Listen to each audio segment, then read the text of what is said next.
আমি চেষ্টা করি সহজ ভাষায় কথা বলতে সিনেমার ক্ষেত্রে। ধরো অনেকেই এই একটু আগে আমার পডকাস্ট নিয়ে কথা হচ্ছিল কিংবা আমার ইন্টারভিউ নিয়ে কথা হচ্ছিল, আমি ভালো কথা বলি তুমি বলছিলে।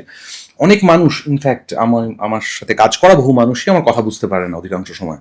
সেটা কখনো দ্রুত কথা বলার জন্য, কখনো আমার শব্দবন্ধনীর জন্য। হ্যাঁ, তো সিনেমার ক্ষেত্রে আমি যেটা খুব সহজ ল্যাঙ্গুয়েজ বলছি। একটা ছোট্ট মজার গল্প বলি। আমি ভটভটি তখন আমার প্রথম ছবি, আমি রনিদার বাড়িতে গেছি, মানে রজত দত্ত। দিয়ে রনিদাকে বলছি, রনিদা এটা কিন্তু পুরো কমার্শিয়াল ছবি ভেবেছি। তার আগে রনিদাকে নিয়ে আমি জি5 একটা ওয়েব সিরিজ করেছি, ওয়াটার বটল। এটা সিরিয়াল কিলারের পয়েন্ট অফ ভিউ থেকে গল্প। রনিদা, সুহত্র ওটা প্রথম নায়ক হওয়া। সুহত্র, চিরঞ্জিত চক্রবর্তী, এর সবাই ছিলেন, অমিত সাহা সবাই ছিল। অমিত আর রনিদা ওদিকে প্রোটাগনিস্ট, আর এদিকে চিরঞ্জিত আর সুহত্র, এই দুটো ক্ল্যান আর কি। তো রনিদাকে আমি বলছি যে ভটভটি এই গল্প হ্যানা ত্যানা। তো রনিদা চুপ করে শুনে বললো, তুই কোনোদিন কমার্শিয়াল বাংলা ছবি দেখেছিস? মানে বুঝতে পারলাম, আমি বলছি তোমার কমার্শিয়াল ছবি বানাচ্ছি। বলি এটা কমার্শিয়াল ছবি তোর মনে হচ্ছে?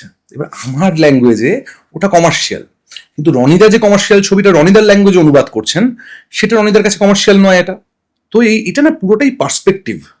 কোনো ডেফিনেট ট্রুথ বলে কিছু নেই। ডেফিনেটলি ধরো প্রত্যেকটা মানুষ, প্রত্যেকটা শিল্পের এবং শিল্পীর নিজস্ব অডিয়েন্স আছে।